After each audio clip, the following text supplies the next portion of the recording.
ស្វាគមន៍អ្នកគ្នាមកកាន់វីដេអូ admin ម្ដងទៀតថ្ងៃហ្នឹង admin មកសម្រាយរឿងធ្វើតាមអ្វីដូនចង់ហើយ admin ក៏អាចនិយាយលឺៗបានដែរដូចតែដល់អញ្ចឹង admin សម្រាយរឿងកាលទៅពេលយប់ទេឥឡូវកុំឲ្យថា admin និយាយដែលខ្លាំងពេកយើងចូលទៅកាន់រឿងយើងហ្មងទៅបើក្បាលភេទថ្មីនេះមកយើងបានឃើញថាម៉ាមុនក៏បានបេះផ្លែប៉ោមប្រហែលផ្លែនឹងយកវាមកលាងទឹកពេលនោះស្រាប់តែមេត្រុនក៏បានភ្ញាក់មកម៉ាមុនឃើញអញ្ចឹងគាត់ពិតជាភ្ញាក់ផ្អើលខ្លាំងមែនទែនគាត់ក៏បញ្ញាប់ចូលទៅប្រាប់មេត្រុនទៅថាឲ្យគាត់ធ្វើចលនាមួយមេត្រុនបានយកដៃរបស់គាត់ស្ទាបទៅកន្លែងឆ្អឹងដែលបានបាក់ប៉ុន្តែគាត់ក៏ចាប់អារម្មណ៍ឆ្ងល់ដែរថាហេតុអ្វីបានជាឆ្អឹងជំនីរបស់គាត់វាអត់បាក់អញ្ចឹងពេលនោះម៉ាមុនក៏បានលើកផ្លែប៉ោមមួយផ្លែបង្ហាញទៅកាន់មេត្រុនគាត់បាននិយាយថានេះគឺផ្លែប៉ោមហើយយើងក៏គួរតែចាប់អារម្មណ៍ផងដែរថានៅពេលនេះគឺគាត់អាចនិយាយបានហើយអ្នកគ្នាម៉ាមុនអួយកូននឹងខ្ជូតសាហាវមេត្រុនក៏បានគិតថាម៉ាមុនបានប្រែទៅជាទម្រង់ដើមរបស់គាត់វិញនៅពេលដែលមេត្រុនក៏បានដួលស្លាប់ដោយសារតែជើងដែលមេត្រុនបានឃើញហ្នឹងគឺជាជើងរបស់មនុស្សពេញវ័យកូនប្រុសរបស់ admin ក៏បានបញ្ចេញចរិតក្មេងតូចធ្វើមកភ្លេងហើយក៏បាននិយាយទៅកាន់មេត្រុនថាសម្លៀកបំពាក់របស់មេត្រុនហ្នឹងគឺវាកខ្វក់អស់ហើយគាត់ចង់ជួយសម្អាតវាឲ្យទៅកាន់មេត្រុនប៉ុន្តែមេត្រុនបានប្រាប់ទៅកាន់ម៉ាមុនថាគាត់គឺគ្មានសម្លៀកបំពាក់សម្រាប់ខ្លះនោះទេម៉ាមុនក៏បានប្រាប់ទៅកាន់មេត្រុនថាចាំថ្ងៃស្អែកគាត់នឹងទៅរកវាខ្លះឲ្យមេត្រុនពេលនោះមេត្រុនគាត់រៀបនឹងដោះសម្លៀកបំពាក់គាត់ចេញមកហើយប៉ុន្តែគាត់បែរជាមិនឈប់វិញហើយក៏បាននិយាយទៅកាន់ម៉ាមុនថាឥ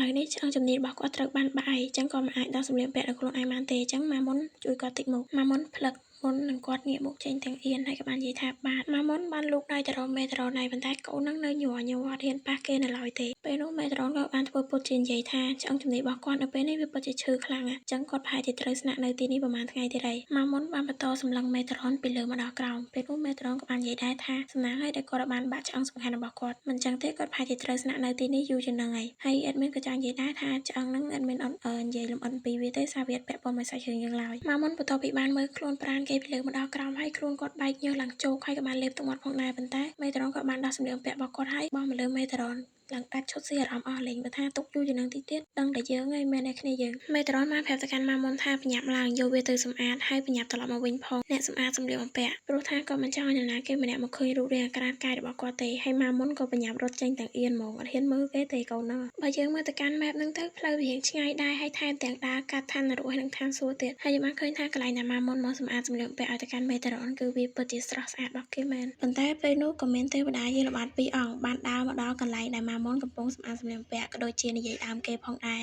និយាយអំពីរឿងបញ្ហានៅលើឋានសួគ៌ក៏ដូចជានិយាយពីបុគ្គលមួយចំនួនដូចជា Michael ឬក៏ Metron អីជាដើមម៉ាមុនបានស្ដាប់ឮនៅអ្វីដែលពួកគេបាននិយាយទាំងអស់ប៉ុន្តែគាត់ក៏មិនខ្វល់ដែរគាត់ក៏បានងាកមុខមកវិញប៉ុន្តែស្រាប់តែភ្លាមនោះទេវតាទាំងពីរអង្គហ្នឹងគឺបានរកម៉ាមុនឃើញហើយក៏បានសួរថាតើក្មេងចង្រៃដូចជាម៉ាមុនហ្នឹងជាណាគេមកលេងនៅទីនេះអញ្ចឹងម៉ាមុនត្រូវតែទៅជាមួយពួកគេដើម្បីជួបជាមួយនឹង Michael ម៉ាមុនឮអញ្ចឹងក៏បានស្ងាត់មួយសន្ទុះរាងកាយរបស់គាត់ចាប់ផ្ដើមរីកធំបន្តិចម្ដងហើយគាត់ក៏បាននិយាយថាគាត់គឺមិនអាចទៅជាមួយពួកគេបានទេដោយសារមានមនុស្សម្នាក់កំពុងតែចាំគាត់នៅក្នុងរូងភ្នំដើម្បីឲ្យគាត់យកកៅអៅទៅឲ្យគេវិញមុនដំបូងគេមានអធិស្ឋានសម្រាប់ស្លេងរំខានដោយសារឥឡូវពេលថ្ងៃចាស់ថ្ងៃក្តៅចាស់ឡើងចង់ឲ្យលាយ admin ក្នុងបន្ទប់ឯនេះសុំទោសគ្នាយើងមែនតើ admin ចង់តែយំឲ្យពេលអាន comment ហើយមានក្តុកក្តួលមែនតើដែលដឹងថាគ្នាយើងនៅតែរងចាំ admin ឲ្យចេញរឿងអញ្ចឹងណា admin សប្បាយចិត្តមែនតើអញ្ចឹងក៏ admin ប្រមូលកម្លាំងចិត្ត admin ទាំងអស់ពីគ្នាយើងហ្នឹង admin យកមកសម្រាយរឿងម្ដងទៀតយកមកបង្ហើយអញ្ចឹងដល់វីដេអូនេះ admin បញ្ចូលយូរហើយគាត់ថាអត់ទាន់ហើយអញ្ចឹង admin ក៏